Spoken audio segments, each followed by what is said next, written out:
भगवान दोस्तों, सभी मित्रगण और गुरुजनों को जय भगवान। प्रश्न पत्र 3 योग 2015।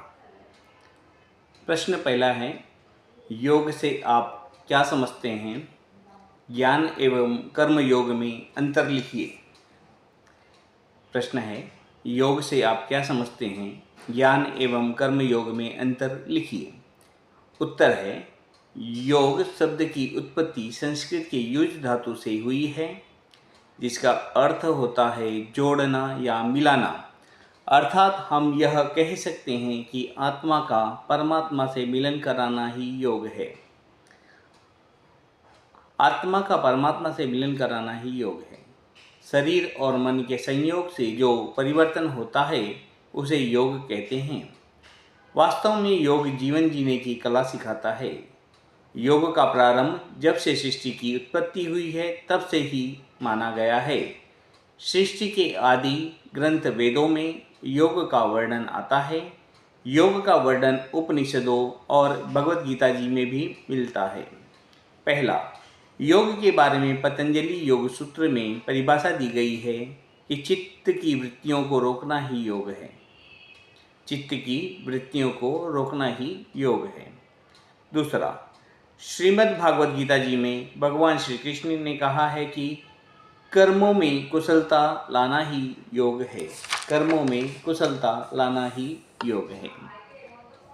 अनुकूल या प्रतिकूल हो, दोनों ही परिस्थितियों में अपने आप को संतुलित रखना ही योग है। महर्षि वशिष्ठ के अनुसार संसार रूपी सागर से पार होने की युक्ति ही योग है। योग को 8 अंगों में बांटा गया है: यम, नियम, आसन, प्राणायाम, प्रत्याहार, ध्यान, धारणा, समाधि। इसमें बहिरंग साधन है यम, नियम, आसन, प्राणायाम, प्रत्याहार, और अंतरंग साधन है ध्यान, धारणा, समाधि। ज्ञान योग। ज्ञान शब्द संस्कृत की ज्ञ धातु से बना है, जिसका अर्थ है जानना, बोध, विद्या, प्रकाश। अध्यात्म के क्षेत्र में ज्ञान का अर्थ अपने आप को जानना यानी आत्मबोध होना, सेल्फ रियलाइजेशन। इसलिए ज्ञान योग को आत्म अनुभूति योग कहा जाता है। ज्ञान पर आधारित योग साधना को ज्ञान योग कहते हैं। साधक ज्ञान को मुख्य आधार बनाकर मोक्ष प्राप्ति का प्रयास करता है, क्योंकि अज्ञानता ही दुख का मूल कारण है और ज्ञान से दुखों से छुटकारा मिलता है। भगवान श्री कृष्ण ने गीता जी में कहा है कि ज्ञान के समान पवित्र करने वाला इस लोक में कुछ भी नहीं है, क्योंकि ज्ञान रूपी अग्नि से सभी प्रकार के शुभ अशुभ कर्म भस्म हो जाते हैं। जब जीव को ब्रह्म ज्ञान हो जाता है तब उसे स्वतः ही मोक्ष की प्राप्ति हो जाती है। ज्ञान योग को 2 चरणों में बांटा गया है। पहला बहिरंग साधन, जिसमें आता है विवेक, दूसरा वैराग्य, तीसरा षट संपत्ति, चौथा मुमुक्षुत्व। मुमुक्षुत्व में के भाग शम, दम, उपरति, तितिक्षा, श्रद्धा और समाधान। दूसरा है अंतरंग साधन। अंतरंग साधन में आते हैं पहला श्रवण, दूसरा मनन, तीसरा निधिध्यास। बहिरंग साधन के बारे में हम जानते हैं। पहला है विवेक, सही गलत, वास्तविक अवास्तविक, सत्य असत्य, आसक्ति अनासक्ति, शाश्वत क्षणिक के बीच के अंतर को समझना ही विवेक है। दूसरा है वैराग्य, यानी राग से अलग होना, अर्थात आसक्ति का अभाव। विवेक से ही वैराग्य का सफर तय किया जाता है। तीसरा षट संपत्ति, जिसमें आता है सम, दम, उपरति, तितिक्षा, श्रद्धा, समाधान। सम के बारे में जानते हैं। सम मन का निग्रह करना, संयम करना सम कहलाता है। दम ज्ञानेंद्रियों कर्मेंद्रियों को अपने अपने विषयों से हटा लेना या संयम करना दम है। उपरति यानी अनासक्ति, संसार की किसी भी वस्तु के प्रति आसक्ति भाव का न होना। उपरति। तितिक्षा, तितिक्षा यानी धैर्य, ज्ञान योग की साधना के दौरान आने वाले द्वंद्वों, ठंडी गर्मी, सुख दुख, मान अपमान को प्रसन्नता और धैर्य के साथ सहन करते हुए अपने लक्ष्य को प्राप्त करना ही तितिक्षा है। श्रद्धा, ईश्वर पर दृढ़ आस्था, प्रमाणित ग्रंथों और गुरु के वचनामृतों पर दृढ़ विश्वास ही सच्ची श्रद्धा है। समाधान, दृढ़ संकल्प से अटल होकर अपने चित्त को सर्वदा ब्रह्म में स्थिर एवं एकाग्र करना ही समाधान है। मुमुक्षुत्व, अपने वास्तविक स्वरूप को पहचान कर मुक्ति की अभिलाषा करना, स्वयं को सभी बंधनों से मुक्त करने की तीव्र इच्छा ही मुमुक्षुत्व है। अंतरंग साधन, अंतरंग साधन जिसमें है श्रवण, मनन और निधिध्यास। श्रवण, गुरु उपदेशों वचनों को श्रद्धा और ध्यानपूर्वक सुनना ही श्रवण है, और मनन करना है। निधिध्यास, अपने आप को ईश्वर को समर्पित करना निधिध्यास है।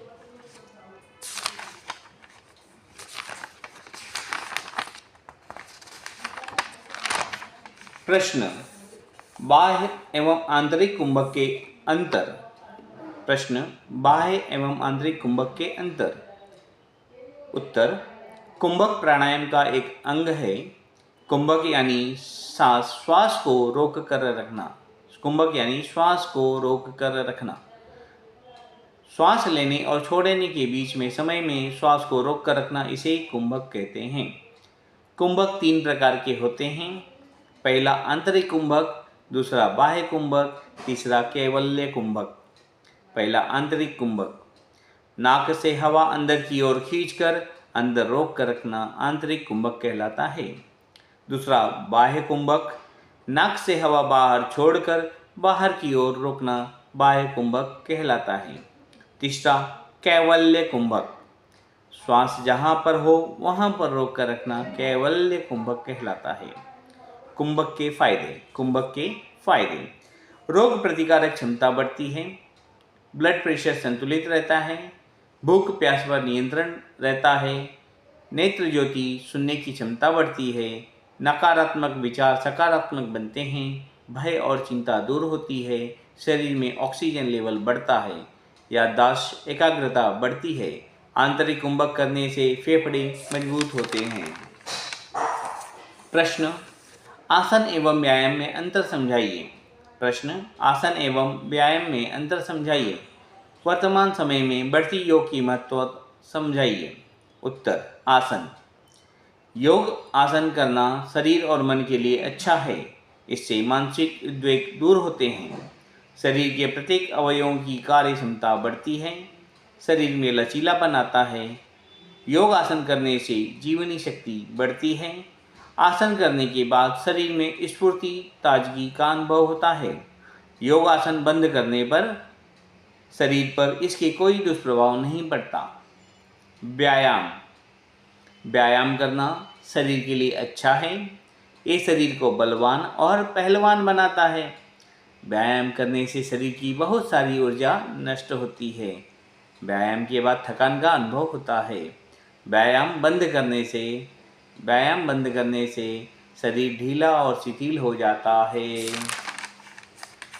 प्रश्न, मानसिक रोगों में योग चिकित्सा के स्थान की विवेचना करें। मानसिक रोगों में योग चिकित्सा के स्थान की विवेचना करें। उत्तर, शारीरिक विकारों से ज़्यादा हानिकारक मानसिक समस्याएं होती हैं। शारीरिक विकारों से ज़्यादा हानिकारक मानसिक समस्या होती है। मानसिक तनाव के कारण diabetes, high blood pressure, heart problem, brain related बीमारियां होती हैं। कारण इसके नींद पूरी ना करना, क्रोध करना, ईर्ष्या, चिंता, दुख, ड्रग्स और शराब का सेवन करना। जीवन में प्रेम का अभाव, मित्रों रिश्तेदारों से दूरियां, लंबी बीमारी, आर्थिक समस्या, अकेलापन, उदास वातावरण में रहना।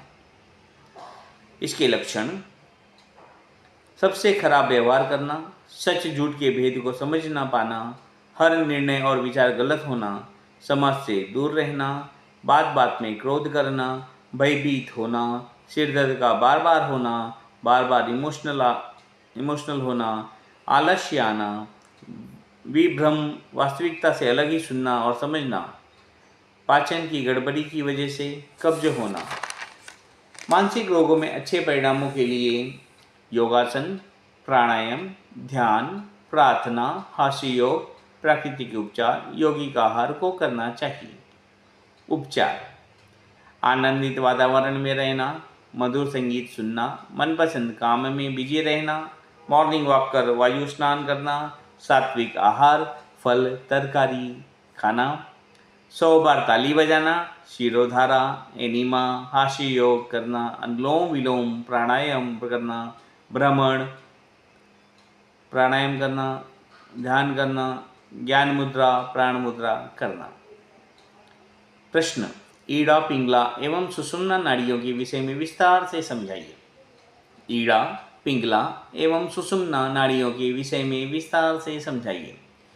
मानव शरीर में असंख्य नाड़ियों का जाल बिछा है। ये नाड़ियाँ नाभि केंद्र से भी निकलती हैं। ये नाड़ियाँ मतलब धमनी, शिरा या नस नहीं है। ये अति सूक्ष्म होती हैं, जिसे आँखों से या किसी यंत्र से देखा नहीं जा सकता है, पर शरीर में प्राणों का संचार इन्हीं के द्वारा होता है। कहा जाता है कि मानव शरीर में 72,000 नाड़ियाँ हैं। इनमें से 10 प्रमुख नाड़ियाँ हैं और इनमें से भी 3 मुख्य प्रमुख नाड़ियाँ हैं। नाड़ियों के नाम: पहला है गांधारी, लेफ्ट आँखों में, हस्तिजीवा, राइट आँख में, यशस्विनी, लेफ्ट कान में, पूषा, राइट कान में, अलभूषा, फ्रेश मुखमंडल में, कुटु, रिप्रोडक्टिव ऑर्गन में, शंखनी, एनस में, सुषुम्ना, स्पाइनल कॉर्ड के सेंटर में, ईड़ा, स्पाइनल कॉर्ड के लेफ्ट में और पिंगला, स्पाइनल कॉर्ड के राइट में। ईड़ा, पिंगला और सुषुम्ना इन तीनों की स्थिति रीढ़ पर है। ईड़ा, पिंगला दोनों रीढ़ के दाएं बाएं स्थित हैं तथा सुषुम्ना रीढ़ के बीचों बीच स्थित है। इन तीनों का आरंभ मूलाधार चक्र से होता है। सुषुम्ना मूलाधार से लेकर सहस्त्रार चक्र तक है। ईड़ा मूलाधार से बाईं नासिका तक है। पिंगला मूलाधार से दाईं नासिका तक है। जब सांस लेफ्ट नथुने से चलती है तो उसे चंद्र स्वर कहा जाता है। जब सांस राइट नथुने से चलती हो तो उसे सूर्य स्वर कहा जाता है। जब दोनों नथुने से सांस बराबर चलती है तो उसे सुषुम्ना स्वर का चलना कहा जाता है। प्रत्येक ईड़ा और पिंगला स्वर 2.5 घंटा तक चलता है। बाद में स्वर बदलने के समय सुषुम्ना स्वर चलता है। 2.5 घंटा चंद्र स्वर चलता है। 3 से 4 मिनट सुषुम्ना स्वर चलता है। 2.5 घंटा सूर्य स्वर चलता है। चंद्र नाड़ी: सांस लेफ्ट नथुने से चलने पर हम शांत, स्थिर और अंतर्मुखी होते हैं। ये ठंडा होता है। इस समय व्यक्ति को चिंतन, मनन, मानसिक कार्य, स्थिर कार्य करनी चाहिए, जैसे कि मित्रता करना, श्रृंगार, चिकित्सा आरंभ करना चाहिए, भगवत भजन, दान, सेवा, विद्या आरंभ, लॉन्ग टर्म इन्वेस्टमेंट। सूर्य नाड़ी: श्वास राइट नथुने से चलने पर बाह्य प्रवृत्तियों जैसे कि शारीरिक श्रम, साहसिक कार्य, अधिक ऊर्जा की जरूरत वाले कार्य, तैरना, घोड़े की सवारी, व्यायाम, स्नान, भोजन, विषय भोग आदि। सुषुम्ना: दोनों नथुने से जब सांस एक समान चलती है तब ध्यान साधना करनी चाहिए। इस समय मुक्ति फल देने वाले कार्य करने चाहिए, जैसे कि भगवान का ध्यान, चिंतन और मनन। जो कार्य चंद्र सूर्य स्वर में करने चाहिए उन्हें सुषुम्ना की उपस्थिति में करने से विपरीत फल मिलता है। कपालभाति, नाड़ी शोधन, प्राणायाम करने से सुषुम्ना स्वर जल्दी चलने लगता है। गर्मी संबंधित रोग जैसे कि बुखार, प्यास लगना, पित्त रिलेटेड रोग में चंद्र स्वर चलाना चाहिए। कफ या ठंडी संबंधी रोग जैसे कि सर्दी, जुकाम, खांसी, दमा में सूर्य स्वर चलाना चाहिए। जो स्वर चालू करना है उसके विपरीत भाग की तरफ करवट लेकर सोने से इच्छित स्वर चलने लगता है।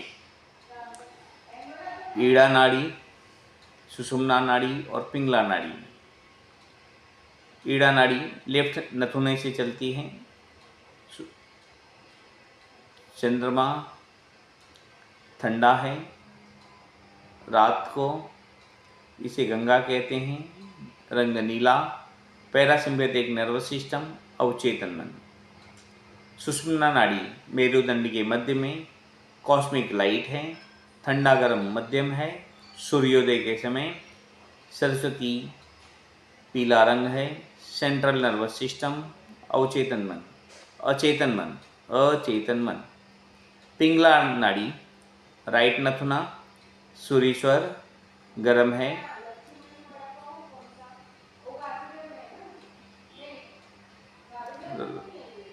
रात दिन दोनों, दिन में पिंगला नाड़ी दिन में, यमुना नदी लाल रंग है, सिंपैथेटिक नर्वस सिस्टम और चेतन। ये प्रश्न, शंख प्रक्षालन की विधि, आसनों के नाम व लाभ लिखिए। शंख प्रक्षालन की विधि, आसनों के नाम व लाभ लिखिए। शंख प्रक्षालन यानी साफ करना, सफाई करना। जैसे शंख में पानी डालने पर पानी शंख में गोलाकार घूम के दूसरे सिरे से बाहर निकलता है। जैसे ही मुंह से पिया हुआ पानी आसन करने के बाद पूरे पाचन तंत्र में घूमकर सफाई करता हुआ मल सहित एनस से बाहर निकल जाता है, इसलिए इस क्रिया को शंख प्रक्षालन नाम दिया गया है। यह क्रिया बड़ी महत्वपूर्ण है, इससे अनेक बीमारियां दूर होती हैं।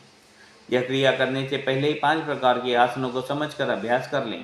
पहला है ताड़ासन, दूसरा तिर्यक ताड़ासन, तीसरा कटी चक्रासन, चौथा तिर्यक भुजंगासन, पांचवा उदर कर्षणासन। फिर से सुन लीजिए। पहला ताड़ासन, दूसरा तिर्यक ताड़ासन, तीसरा कटी चक्रासन, चौथा तिर्यक भुजंगासन, पांचवा उदर कर्षणासन।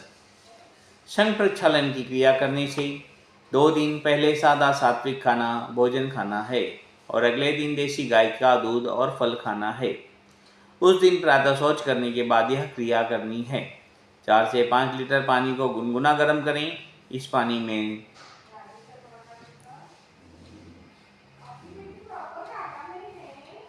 में सेंधा नमक मिलाना है।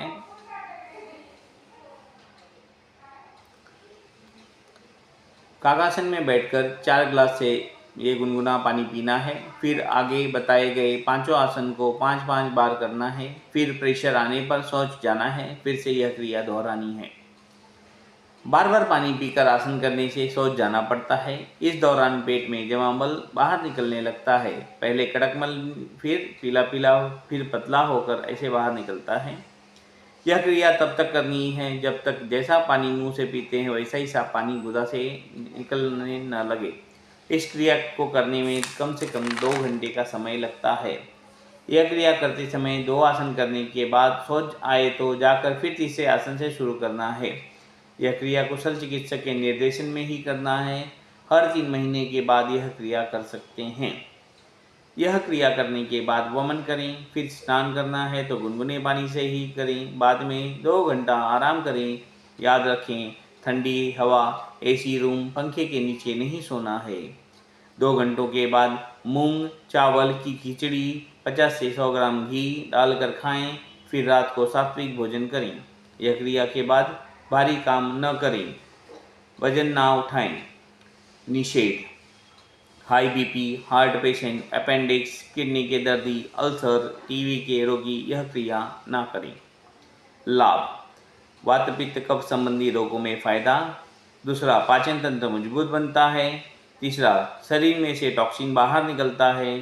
चौथा, डायबिटीज में फायदा। पांचवा, कब्ज की तकलीफ से छुटकारा। प्रश्न, निम्न रोगों की यौगिक चिकित्सा लिखें। निम्न रोगों की यौगिक चिकित्सा लिखें। पहला, मोटापा। दूसरा, अस्थमा। पहला, मोटापा। मोटापा तब होता है जब आपके शरीर में अधिक मात्रा में वसा फैट जम जाती है।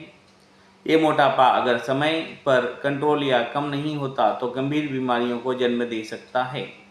इससे शारीरिक दुष्प्रभाव तो होता है, साथ में मानसिक स्वास्थ्य भी प्रभावित होता है। इसे हम यौगिक आहार, योगासन, प्राणायाम, हस्त मुद्राएं और प्राकृतिक चिकित्सा से ठीक कर सकते हैं। आसन: नौकासन, धनुरासन, मयूरासन, हलासन, चक्रासन, पश्चिमोत्तानासन, अश्वासन, उत्तान पादासन, पवन मुक्तासन, उष्ट्रासन, योग मुद्रा किए जाते हैं। कारण आलस्यमय जीवन, परिभ्रमण न करना, अधिक आहार लेना, बार बार खाना खाना, जंक फूड, अधिक मात्रा में खाना, ज़्यादा समय सोते रहना, व्यायाम न करना मोटापा के कारण है। लक्षण: मानसिक तनाव, कब्ज, शरीर में स्फूर्ति का अभाव, उमंग, चंचलता की कमी, जिंदगी नीरस हो जाती है। अधिक मोटापा की वजह से दूसरों की हंसी के पात्र बन जाते हैं। ऐसे व्यक्ति जीवन जीने का आनंद नहीं ले पाते। हम इसे यौगिक आहार, योगासन, प्राणायाम, हस्त मुद्रा, प्राकृतिक उपचार से ठीक कर सकते हैं। फल सब्जी के जूस, सलाद, उबली तरकारी, लघु उपवास, मट्ठा, ज़्यादा तला, मिर्च मसाला, मिठाई, मैदा, कोल्ड ड्रिंक, पापड़, अचार न खाएं। योग: शलभासन, भुजंगासन, त्रिकोणासन, पश्चिमोत्तानासन, उत्तान पादासन, शवासन, योग निद्रा, प्राणायाम, अनुलोम विलोम, भस्त्रिका, कपालभाति। मुद्रा: ज्ञान मुद्रा, अपान मुद्रा, प्राण मुद्रा, सूर्य मुद्रा। दूसरा हम जानते हैं दमा अस्थमा के बारे में। दमा अस्थमा: जब श्वास नलिका ट्रेकिया में सूजन हो जाती है, जिससे श्वास नलिका सिकुड़ जाती है और वायु श्वास आने जाने में अत्यंत असुविधा होती है, इस अवस्था को अस्थमा रोग कहा जाता है। कारण: मानसिक तनाव, दूषित गंध, एलर्जी, प्रदूषण, कफ सूख जाने पर, उत्तेजन, अतिश्रम, अपाच्य, अत्यंत अधिक आहार लेना, केमिकल, पेट्रोल, प्राणी के शरीर के बाल, स्नायु की दुर्बलता, श्वास नली की दुर्बलता, आनुवंशिक। लक्षण: छाती पर दबाव और भारीपन का एहसास होना, सांस लेने में तकलीफ होना, ज़्यादा समय तक सो नहीं पाना, शारीरिक कमजोरी, शरीर फीका और नीला हो जाता है, हाथ पैर ठंडे हो जाते हैं। उपचार: एनीमा, धूप स्नान, उपवास, चर्बी युक्त आहार नहीं लेना है। आसन: उष्ट्रासन, गौमुखासन, मत्स्यासन, अर्ध मत्स्येंद्रासन। प्राणायाम: प्राणायाम में भस्त्रिका, सूर्यभेदी, नाड़ी शोधन, भ्रामरी, कपालभाति, गहरी श्वास प्रश्वास की क्रिया। हस्त मुद्रा में अस्थमा मुद्रा, दोनों हाथों की मध्यमा आकाश तत्व को मोड़कर दोनों नाखूनों को मिलाना है, बाकी सभी उंगलियों को सीधा रखें। अग्नि मुद्रा करें। Right in shorts. प्रश्न: राइट इन शॉर्ट्स, खिसकी नाभि को ठीक करने वाले आसनों के नाम व क्रम बताएं। जब नाभि अपनी जगह से हटकर ऊपर या नीचे दाएं बाएं चली जाती है तो इसे नाभि खिसकना कहते हैं। कारण: भारी सामान उठाने से, एक पैर पर दबाव डालकर ज़्यादा देर खड़े होना, अचानक झुकना या मुड़ना, सीढ़ियाँ चढ़ते उतरते समय मसल्स में खिंचाव आना, ज़्यादा ऊंचाई से कूदना, झटके से गिरना। इसके लक्षण: पेट में दर्द, कब्ज, लूज मोशन, घबराहट होना, जी मिचलाना, उल्टी, महिलाओं में पीरियड्स में देरी। उपचार: एक्यूप्रेशर पॉइंट से, विशेषज्ञ से मालिश करवाने से। आसन: मुद्रा, गरुड़ मुद्रा और प्राण मुद्रा। प्राणायाम जो है इसमें नाड़ी शोधन, प्राणायाम और कपालभाति करते हैं। प्रश्न: मानव शरीर में पाई जाने वाली विभिन्न वायु एवं उनके स्थान लिखो। प्रश्न: मानव शरीर में पाई जाने वाली विभिन्न वायु एवं उनके स्थान लिखें। उत्तर: इंसान को चलाने के लिए हमारे शरीर में 5 प्रकार की वायु होती हैं। इन पांचों का कार्य भिन्न भिन्न होता है तथा ये सभी मिलकर हमें अनेक तरह की गतिविधि करने के काबिल बनाते हैं। इन पांचों में से किसी एक के भी शरीर से चले जाने के बाद इंसान जीवित नहीं रह सकता।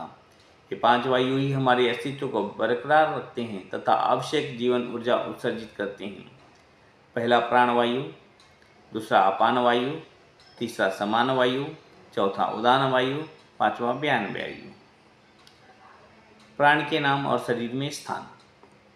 प्राण के नाम और शरीर में स्थान: प्राणवायु कंठ से हृदय तक, अपान वायु नाभि से पैरों तक, समान वायु हृदय से नाभि तक, उदान वायु कंठ से कपाल मध्य और व्यान वायु संपूर्ण शरीर में। प्रश्न: मुद्राएं क्या होती हैं? वायु एवं पृथ्वी की विधि एवं लाभ समझाएं।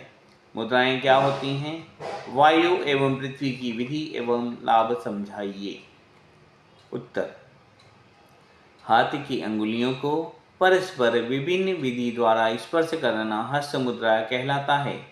हस्त यानी हाथ, मुद्रा यानी प्रतीकात्मक इशारा, यानी योग हस्त मुद्रा। हस्त मुद्रा यानी योग ध्यान भारतीय धर्मों और शास्त्रीय नृत्यों में हाथों से किए जाने वाले प्रतीकात्मक इशारे। जैसी मुद्रा वैसे भाव, जैसे भाव वैसी मुद्रा। योग में हस्त मुद्रा, जैसे ब्रह्मांड पंच तत्वों से बना है वैसे हमारा शरीर भी पंच तत्वों से बना है। आकाश, वायु, अग्नि, जल, पृथ्वी।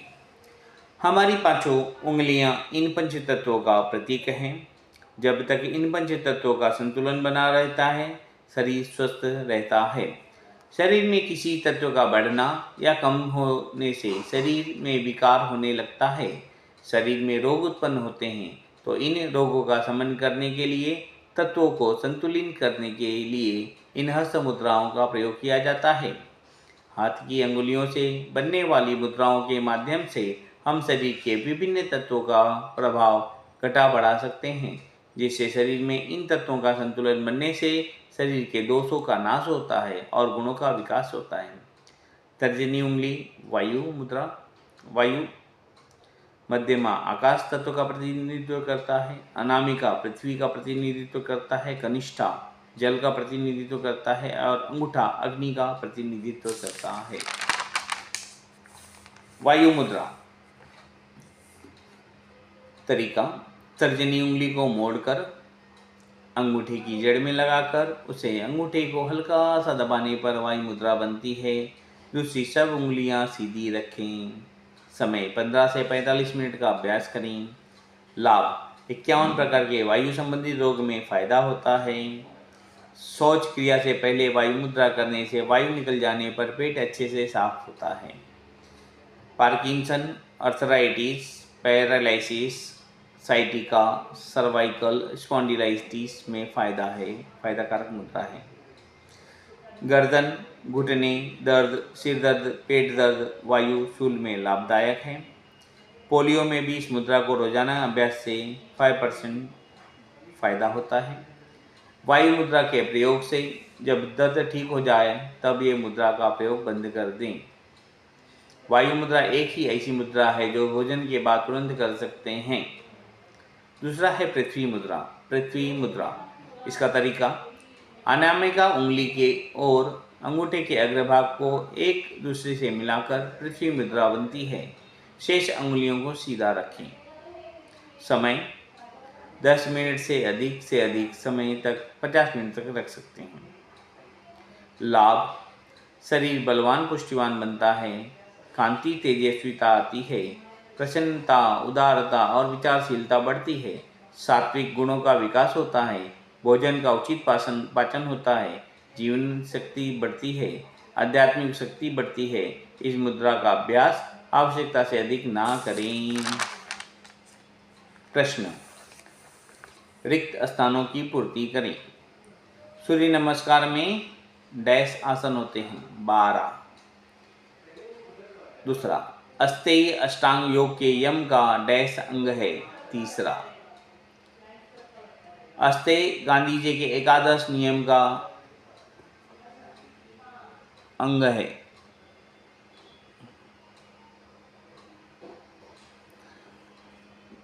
प्रश्न, महाबंध में डैश बंद होते हैं? महाबंध में 3 बंद होते हैं। गांधी जी को लिखित एक पुस्तक आरोग्य की कुंजी है, राम नाम और कुदरती उपचार, ये 2 पुस्तक लिखी है गांधी जी ने। डैश प्राकृतिक चिकित्सा का जनक कहा जाता है। डैश को हिप्पोक्रेटिस, इनको प्राकृतिक चिकित्सा का जनक कहा जाता है। प्रश्न, नेत्र ज्योति विकासक यौगिक क्रियाएं समझाइए। नेत्र ज्योति विकासक यौगिक क्रियाएं समझाइए। उत्तर, नेत्र के किसी भी हिस्से को प्रभावित करने वाली स्थितियों को नेत्र रोग कहते हैं। कारण, तेज रोशनी, मोबाइल, कंप्यूटर, टीवी का अधिक उपयोग, आँखों में धूल धुआं जाने से, अनिद्रा या ज़्यादा देर तक जागने से, सिर पे चोट लगने से, अधिक लेखन वाचन से, तंबाकू, सिगरेट, दारू जैसी नशीली वस्तुओं का अधिक सेवन, मधुमेह से, ग्लूकोमा, ब्लड में शर्करा की अधिकता। इसके लक्षण: आँखों में से पानी निकलना, आँखों का जलना, आँखों में खून का जमा होना, सूखी आँखें, नेत्र की ज्योति कम होना। आसन: शीर्षासन, सर्वांगासन, हलासन, उष्ट्रासन और चक्षुण व्यायाम। प्राणायाम: भ्रामरी प्राणायाम, भस्त्रिका प्राणायाम लाभदायक है। उपचार: जलनेति, नेत्र बस्ती, आई कप से आंखों को साफ करना, त्राटक और पामिंग। नेत्र व्यायाम करने से दृष्टि में सुधार होता है। लाभ: आंखों का तनाव दूर होता है। आंखों को स्वस्थ बनाए रखने के लिए नेत्र व्यायाम सरल और प्रभावी तरीका है। इस व्यायाम को हर रोज 20 मिनट करने से आंखों की मांसपेशियों को मजबूती मिलती है, आंखों में ब्लड सर्कुलेशन अच्छा होता है और समग्र दृष्टि में सुधार आता है। नेत्र व्यायाम: पहला, सबसे पहले आराम से बैठ जाएं, फिर गर्दन को बिना हिलाए श्वास को भरते हुए आंखों को ऊपर की ओर ले जाएं, फिर धीरे धीरे श्वास छोड़ते हुए आंख नीचे की ओर ले जाएं। दूसरा, गर्दन को बिना हिलाए श्वास को भरते हुए आंखों को राइट साइड ले जाएं, फिर धीरे धीरे श्वास को छोड़ते हुए आंखों को लेफ्ट साइड ले आएं। तीसरा, गर्दन को बिना हिलाए श्वास को भरते हुए आंखों को क्लॉकवाइज घुमाएं, फिर धीरे धीरे श्वास को छोड़ते हुए आंखों को एंटी क्लॉकवाइज घुमाएं। ऊपर के तीनों नेत्र व्यायाम को 7 से 15 बार करें। फिर बार बार थोड़ी स्पीड में पलकों को झपकाना, फिर आंखों को एकदम फैलाना है। इस व्यायाम से आंखों की प्राकृतिक चिकनाई बनी रहती है। आपके राइट अंगूठे पर नाखून पर एक छोटी सी बिंदी लगाकर नाक को टोच पर रखकर फिर पलके झपकाएं, बिना गर्दन हिलाए। बिना बिंदु पर दृष्टि को स्थिर रखकर हाथ को दूर ले जाएं, फिर नाक के अग्रभाग तक ले आएं। यह क्रिया 7 से 15 बार करें। तीसरा, आंखों के सभी व्यायाम होने के बाद अपनी दोनों हथेलियों का जोर से रगड़ें, जिसमें हथेलियां गर्म हो जाएंगी। इन हथेलियों को आंखों पर हल्के से रखें। इस प्रक्रिया को पामिंग कहते हैं। इससे आंखों का तनाव दूर होता है, आंखों की थकान दूर होती है। लाभ: नेत्र व्यायाम करने से आंखों की मांसपेशियां सक्रिय बनती हैं, मांसपेशियों की गतिशीलता बढ़ती है और लचीलापन बढ़ता है। आंखों का रक्त प्रवाह बढ़ता है, ऑक्सीजन मिलता है, आंखों में चमक आती है और तरोताजा होती है। नेत्र ज्योति बढ़ती है, एकाग्रता बढ़ती है, आंखों के समस्त रोग दूर होते हैं।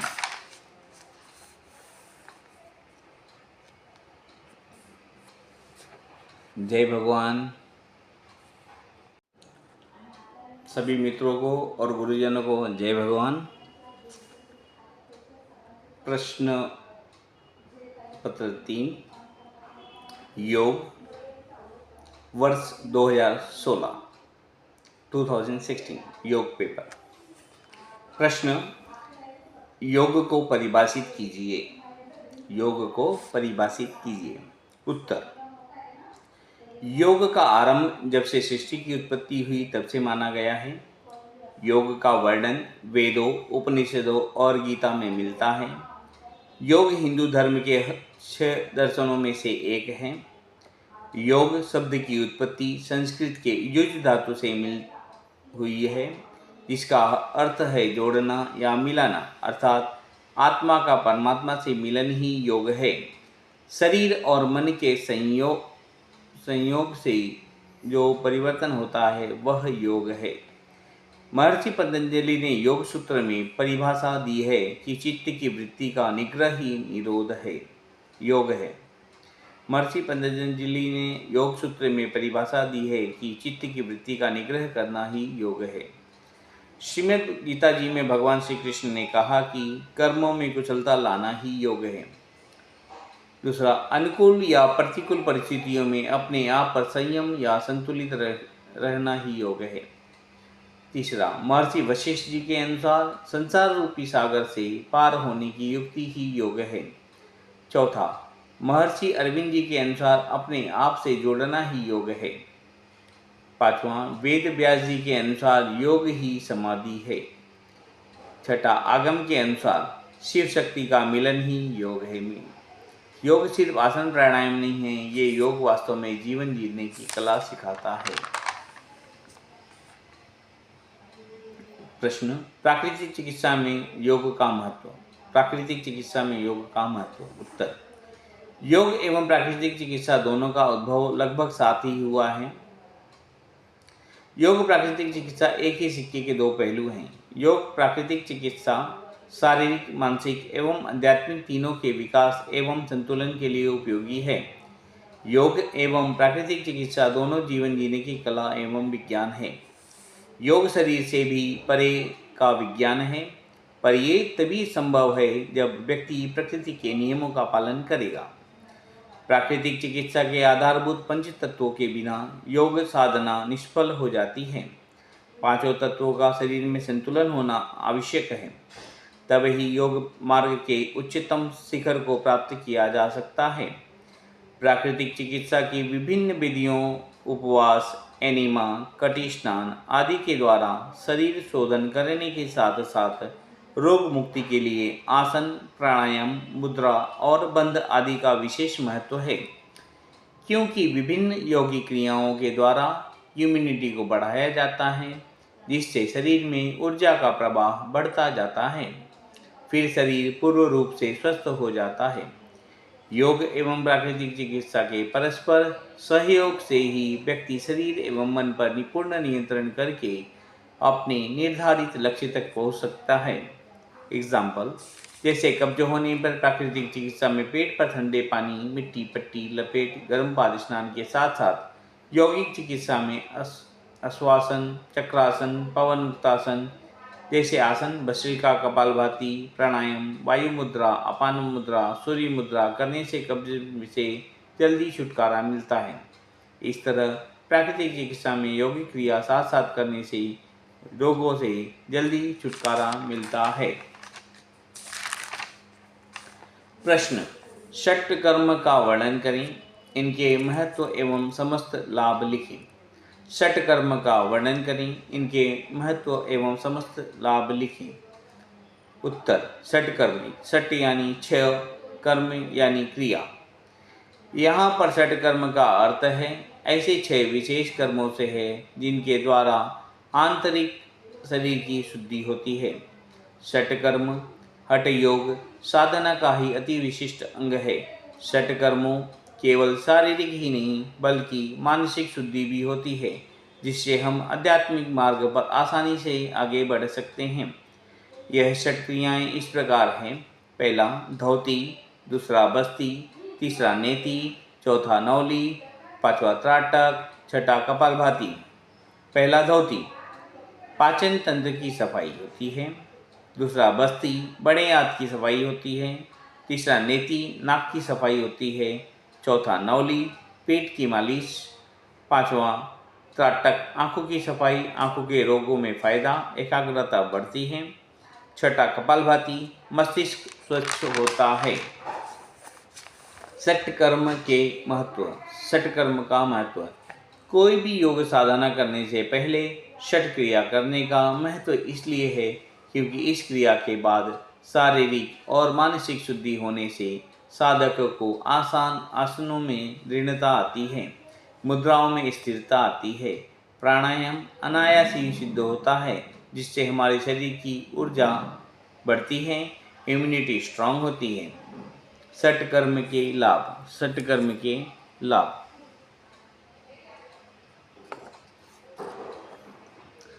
त्रिदोषों को संतुलित करना, शारीरिक मानसिक संतुलन, ईड़ा व पिंगला नाड़ी को संतुलित करके प्राणों को सुषुम्ना में प्रवाहित करना, शरीर में से टॉक्सिन को बाहर निकालना, digestive system, blood circulatory system, respiratory system को मजबूती प्रदान करता है, स्ट्रेस कम होता है। इस क्रिया के बाद शरीर मन यौगिक क्रिया के लिए तैयार होता है।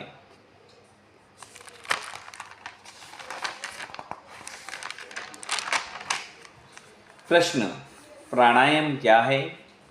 शीतकारी, भ्रामरी एवं नाड़ी शोधन प्राणायाम का वर्णन करें। प्राणायाम क्या है?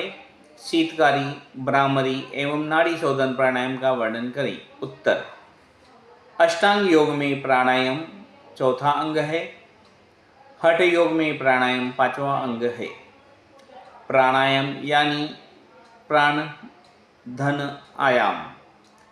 प्राण यानी सूक्ष्म जीवनी शक्ति, आयाम यानी प्रसार या विस्तार, अर्थात प्राण शक्ति को बढ़ाना। प्राण शरीर में निवास करने वाली वायु है। प्राणायाम का अभ्यास करने से मनुष्य में जीवनी शक्ति बढ़ती है। हठ प्रदीपिका में प्राण का वर्णन करते हुए कहा है, जब तक शरीर में प्राण विद्यमान है तब तक ही जीवन कहलाता है, उसका शरीर से निकल जाना ही मरण है। वायु चलायमान होने पर चित्त भी चंचल हो जाता है और वायु के निश्चल होने पर चित्त भी स्थिर हो जाता है। इसके द्वारा योगियों को स्थिरता प्राप्त होती है, इसलिए वायु पर नियंत्रण करना चाहिए।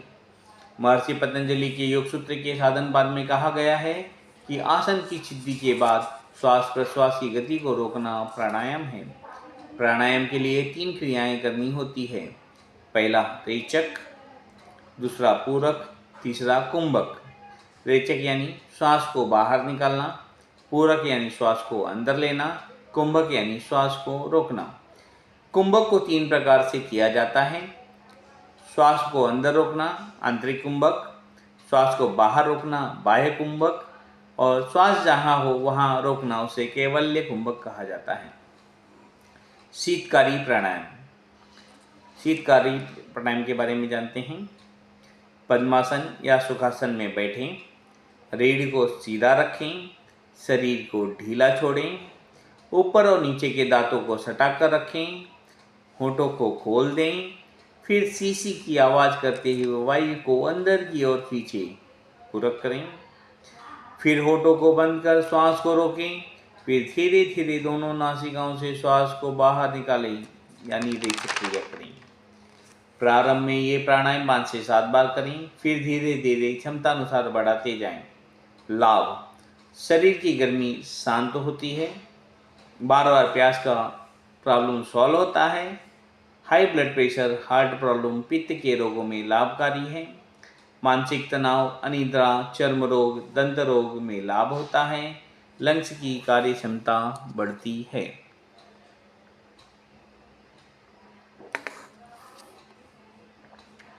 दूसरा है भ्रामरी प्राणायाम।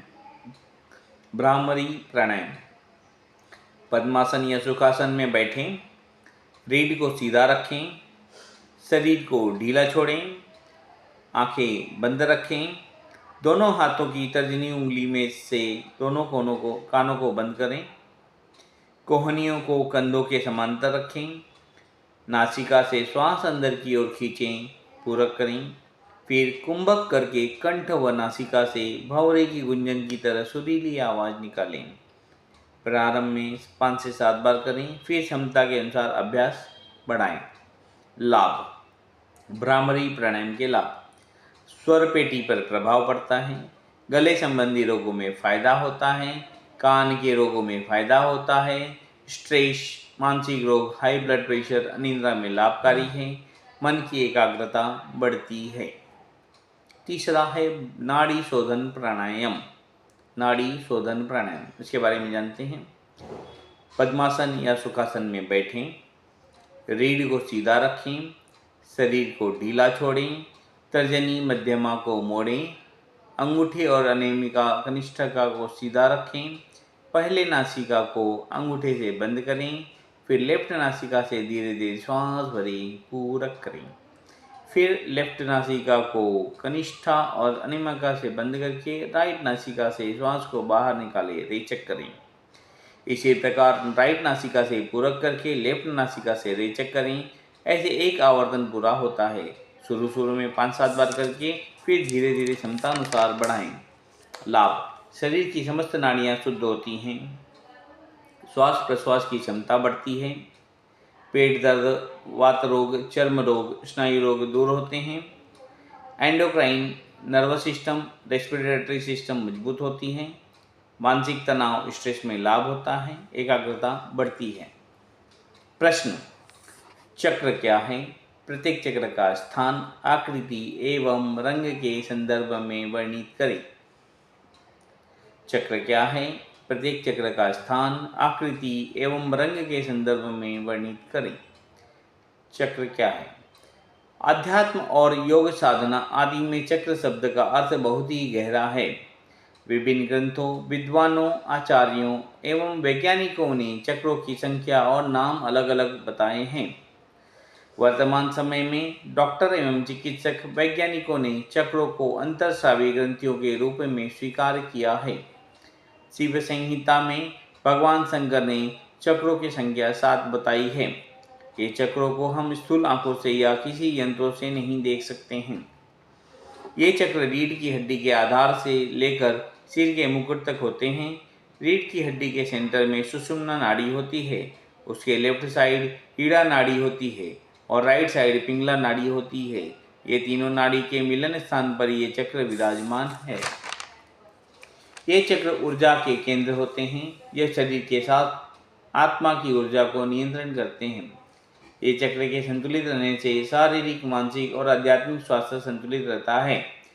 सामान्य अवस्था में ये चक्र बिना खिले कमल के जैसे अविकसित होते हैं, पर ब्रह्मचर्य के पालन, प्राणायाम, व्यायाम एवं ध्यान आदि यौगिक विधियों से ये विकसित होते हैं।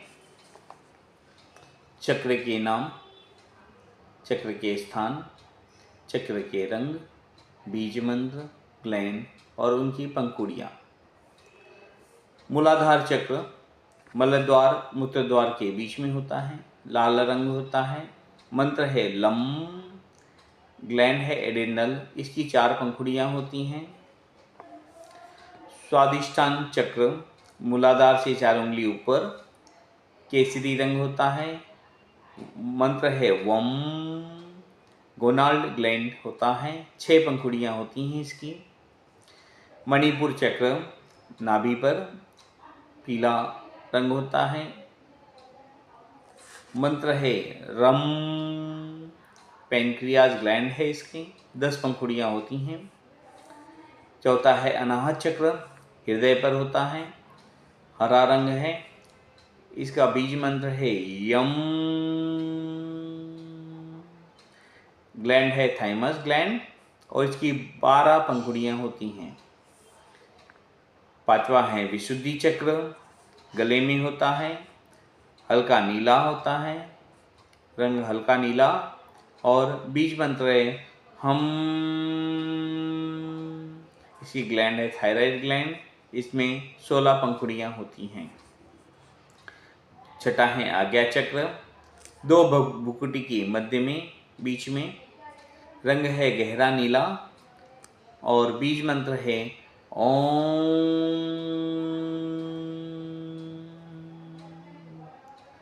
इसकी ग्लैंड है पीनियल ग्लैंड, 2 पंखुड़ियाँ होती हैं। 7वां है सहस्त्रार चक्र, सर के ऊपरी भाग में, रंग है बैंगनी रंग, बीज मंत्र है ओम।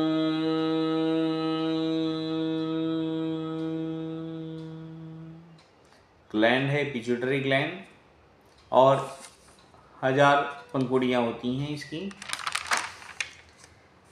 टिप्पणी लिखें। प्रश्न, टिप्पणी लिखें। यौगिक आहार और पंचक्लेश। यौगिक आहार व पंचक्लेश। पहला यौगिक आहार। आहार प्राणियों के जीवन का आधार है। आहार वह ठोस अथवा तरल पदार्थ है जो शरीर में पहुंचकर 7 धातुओं रस, रक्त, मांस, मेद, अस्थि, मज्जा एवं शुक्र का निर्माण करता है। आहार से शरीर को ऊर्जा, शक्ति एवं पोषण मिलता है। श्री कृष्ण श्रीमद् भगवद गीता में कहते हैं कि युक्त आहार एवं सात्विक आहार के ग्रहण से योग सिद्धि होती है। आहार से शरीर का ही नहीं अपितु मन का भी निर्माण होता है। जैसा अन्न वैसा मन। आहार के सूक्ष्म रूप से मन का निर्माण होता है। मन के अनुरूप ही शरीर निर्मित होता है। योग साधना में आहार का विशेष महत्व है। क्योंकि अन्न को समस्त प्राणियों का प्राण कहा जाता है। योगी ग्रंथों में बताया गया है कि युक्त आहार, सात्विक आहार, मिताहार और हितकारी आहार पथ्य के सेवन से ही साधना में सफलता मिल सकती है, जबकि अहितकारी अपथ्य, तामसिक व रासिक आहार के सेवन से न तो साधना में सफलता मिलती है और न ही शरीर को आरोग्य व बल की प्राप्ति होती है। संतुलित आहार वही है जिसमें सभी पोषक तत्व उचित मात्रा में होते हैं। इसमें 7 मुख्य तत्वों कार्बोज, प्रोटीन, वसा, विटामिन, फाइबर, खनिज, लवण और जल का होना आवश्यक है। यौगिक आहार मिताहार में शरीर के लिए जरूरी है, सभी पोषक तत्व प्रचुर मात्रा में होते हैं। भोजन उतना ही ग्रहण करना चाहिए जिससे तृप्ति भी हो और आलस्य भी न आए। भूख से आधा भोजन जो शरीर में प्रीति व सुख बढ़ाता है, ऐसा यौगिक आहार का सेवन योग साधना में करना चाहिए। जो आहार घृत घी से बना हुआ हो, मधुर हो और अपने इष्ट को समर्पित करके पेट के 3/4 भाग यानी 75% को पूर्ण करने के लिए सेवन किया जाए तथा 1/4 भाग यानी 25% वायु के आने जाने के लिए सुचारू पाचन क्रिया हेतु छोड़ देना चाहिए। पथ्य आहार जो आहार शरीर को पुष्ट करने वाला हो, खाने में मधुर हो, स्निग्ध हो, धातुओं को पोषण करने वाला तथा मन को प्रिय लगने वाले आहार ही पथ्य आहार कहा गया है, जो साधक के शरीर को पोषण देता है। अपथ्य आहार वह आहार जो शरीर व मन को अनुकूल नहीं है, जो शरीर के लिए अहितकारी है, उसे अपथ्य आहार कहते हैं। योग साधक को इसके सेवन से बचना चाहिए। पंचक्लेश क्लेश का अर्थ है पीड़ा या दुख।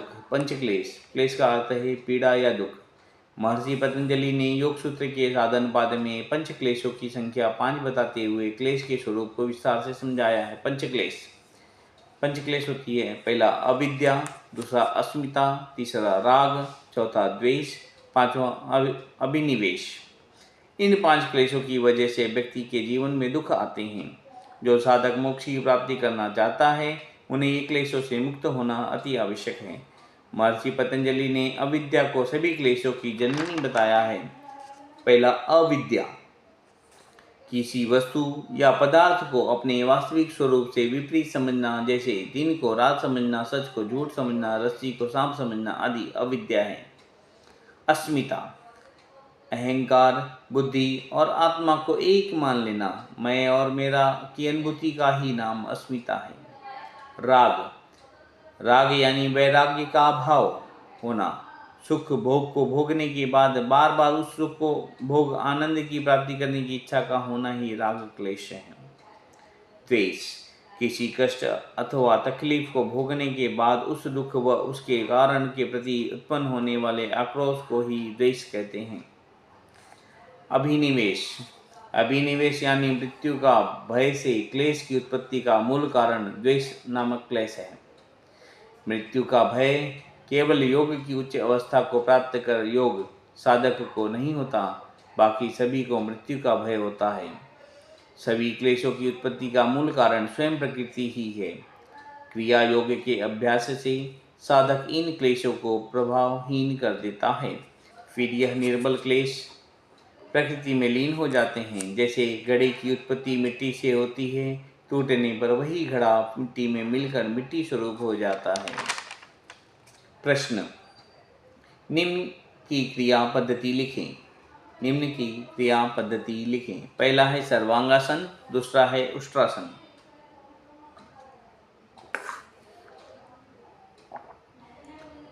पहला है सर्वांगासन। पीठ के बल लेट जाएं, हाथों व पैरों को आपस में मिलाकर रखें। धीरे धीरे दोनों पैरों को ऊपर 90 डिग्री पर ले जाएं। दोनों हाथों से कमर पर सहारा दें। थोड़ी देर रुकें, सम श्वास पर रहें, फिर वापस पूर्व स्थिति में आएं। लाभ, ब्रेन, हार्ट, लंग्स में रक्त संचार व्यवस्थित होता है। थायराइड, पैराथायराइड में लाभ होता है। लीवर, स्टमक, पैनक्रियाज, स्प्लीन आदि पर प्रभाव पड़ता है। कब्ज, दमा, गुर्दे, किडनी के लिए उत्तम आसन है। श्वेत प्रदर, पीरियड्स में गड़बड़ी में लाभ। कद बढ़ाने में उपयोगी, वेरिकोस वेन्स में लाभदायी। निषेध, cervical spondylitis, high blood pressure आदि में यह आसन ना करें। अति कमजोर व्यक्ति भी यह आसन ना करें। इस आसन के बाद मत्स्यासन का अभ्यास करना चाहिए। सर्वांगासन को सभी योगासनों की रानी भी कहा जाता है। दूसरा है उष्ट्रासन। उष्ट्रासन के बारे में जानते हैं। घुटनों के बल खड़े होकर दोनों हाथों को जंघाओं पर रखें। धीरे धीरे लेफ्ट हाथ से लेफ्ट एड़ी को पकड़ें और राइट हाथ से राइट एड़ी को पकड़ें। श्वास प्रश्वास सामान्य रहेगा। इस स्थिति में 15 से 20 सेकंड रुकें। गहरा श्वास छोड़ते हुए पूर्व स्थिति में आएं। गर्दन को ढीला छोड़ें। आंखें बंद कर गहरा श्वास छोड़ते हुए पूर्व स्थिति में आएं। निषेध, माइग्रेन, चक्कर, हर्निया, आर्थराइटिस, हार्ट प्रॉब्लम, उच्च निम्न रक्तचाप आदि समस्या में यह आसन ना करें। लाभ, उष्ट्रासन के लाभ, हाथ पैर की मांसपेशियां मजबूत होती हैं। कंधों, मेरुदंड, पीठ, कमर की मांसपेशियां मजबूत होती हैं। सर्वाइकल, कमर दर्द, सिर, आंख, गले के रोग में अत्यंत लाभदायक है। गर्दन, पेट, कमर, कूल्हे की अतिरिक्त चर्बी कम होती है। उष्ट्रासन का पूरक आसन मयूरासन है। निम्न की योग चिकित्सा लिखें। पहला पीठ दर्द, दूसरा मधुमेह। पीठ दर्द, पीठ की मांसपेशियों में दर्द होना या पीठ के जोड़ों में दर्द होना पीठ दर्द के कई कारण हो सकते हैं। यह दर्द तीव्र भी हो सकता है और ध्यान न देने पर यह जीर्ण रोग भी हो जाता है। पीठ दर्द के कारण खराब तरीके से बैठना, लंबे समय तक बैठना या खड़े रहना, भारी सामान गलत तरीके से उठाना, किडनी में पथरी के कारण, आनुवंशिक, तनाव, चिंता, मोटापा, गर्भावस्था, उम्र बढ़ना, रीढ़ की हड्डी में चोट लगना, लंबर स्पॉन्डिलाइटिस। लक्षण, आगे की ओर झुकने पर दर्द होना, बैठकर उठते समय दर्द होना, सुबह उठकर कमर में अकड़न, पैरों में शून्यपन या कमजोरी होना, ऊपरी पीठ में जलन या तेज दर्द। आसन, उत्कट आसन, गौमुखासन, अर्ध मत्स्येंद्रासन, सुप्त वज्रासन, चक्रासन, अश्वासन, भुजंगासन, बालासन, कैट एंड कैमल का पोज।